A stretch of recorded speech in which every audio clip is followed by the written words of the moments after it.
Welcome to Using Your Teacher Voice, episode 18. I know that 17 kind of feels like it was right there, right before 18, like they just did them both together. Actually, I recorded 17 a couple weeks ago, and my laptop died, so it took me a little bit extra to get this posted. Then I did 18, so I'm trying to stay into it. I'm trying to stay up. A little difficult without my laptop right now, but we're trying to make it work.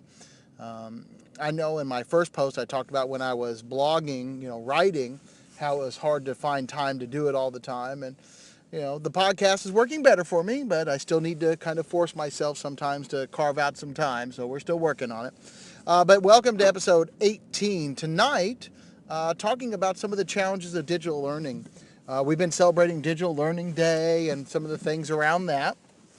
And I've talked before about, a lot of the benefits of digital learning, how not only is it, it is the future and it prepares our students for, college and career and the real world, but it really kind of sets them up for success in so many different areas.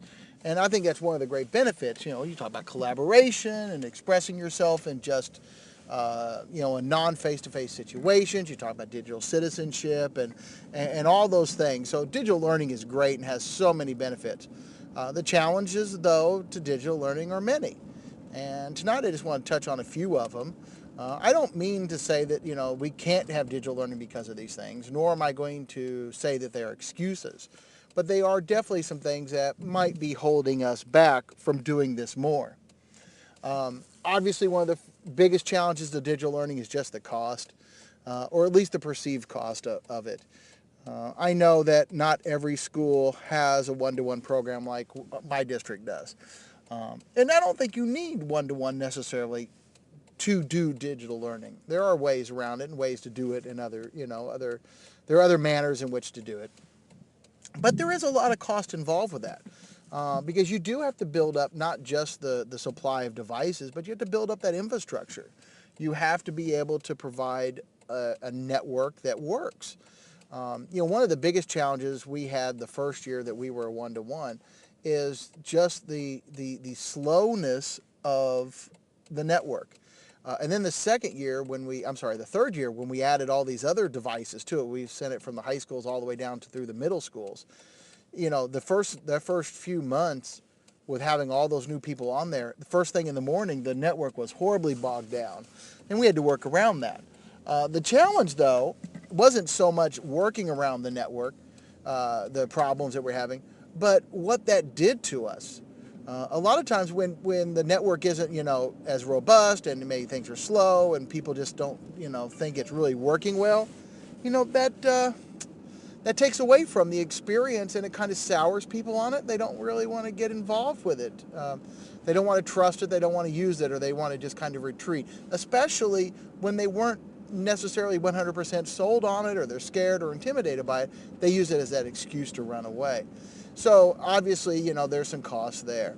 But then there's some other costs like training teachers, making sure that teachers have that experience, that they know what they can do and they have that opportunity to learn, and those resources are provided to them, be it apps, be it conferences and professional development, whatever it might be, those things that help the teachers get better and to utilize the digital tools more effectively. So yes, cost is a big one. Unfortunately, teachers don't really have much control over that. They feel the brunt of it probably, but it's really nothing. It's really something out of their control. I think another challenge to digital learning is really teacher buy-in, and I hate to imply that I'm throwing anybody under the bus, because I know we all come at this from our own perspectives with our own fears and holdbacks and reservations. I know all of us have a different comfort level, and some of us are more adventuresome, and some of us have a higher aversion to risk. So I know that all teachers come at this differently, but it is a challenge to get everybody on board. But the real downfall of this is that it doesn't reinforce the message to the students.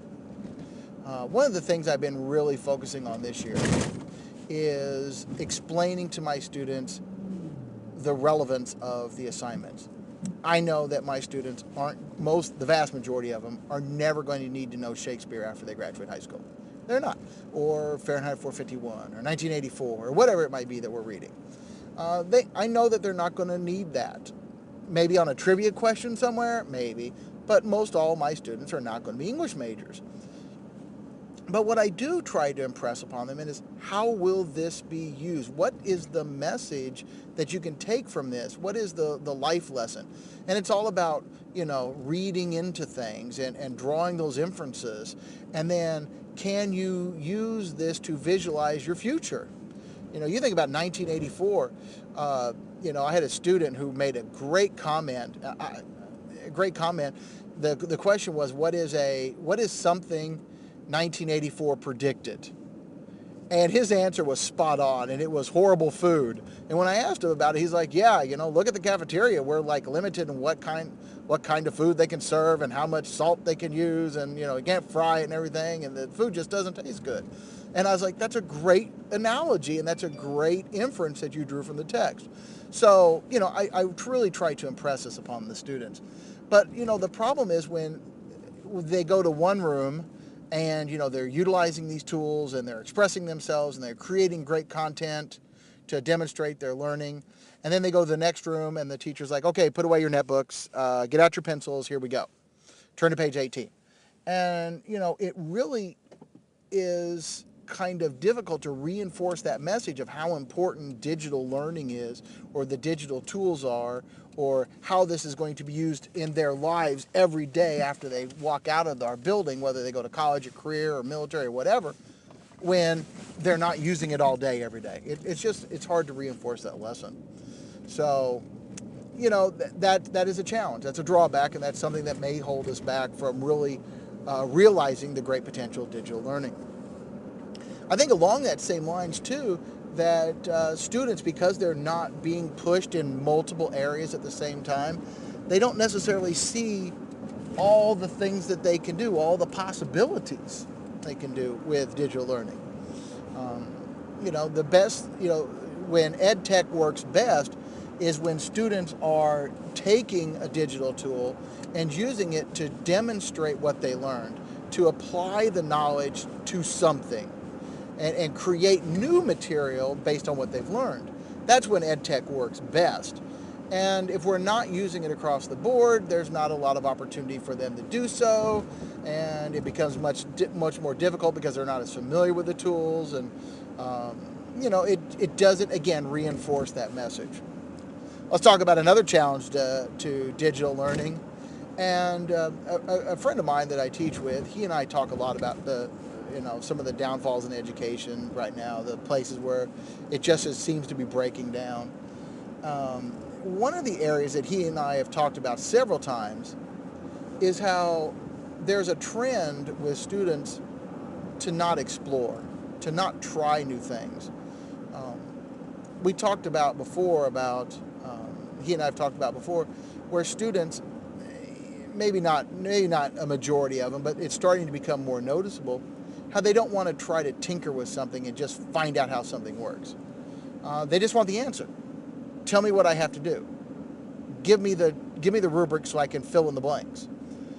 There's not that real stretch sometimes to try something different, to try something new, to go out and explore, to take a tool and see how you can bend it in other ways. One of the most frustrating things I've heard is when a student came to me. I allowed them to do a project to demonstrate what they learned out of 1984. And the student said, oh, I wanted to do this, but I couldn't get the software to do it, so I just scrapped it and I did this poster that I drew. I get his frustration, and I got where he was going, and, I don't want to force him into something that's, not going to be productive for him. But he got too frustrated too quickly and too easily. And he used the technology as the excuse. And, I think if students don't have that desire to really stretch themselves, then we really cannot, like I said a minute ago, we really cannot realize the full potential of digital learning. Um, I don't think that, again, I don't want to say that these are excuses against digital learning. I'm not going to say, oh, no, go back to the paper and the pencil because we can't do this anymore.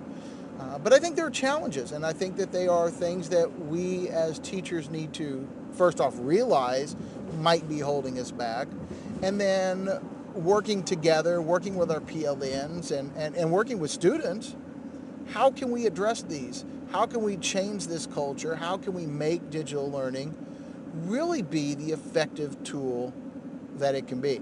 Hope you guys had a great digital learning day. Hope that you're enjoying your PLN, and we look forward to talking to you soon.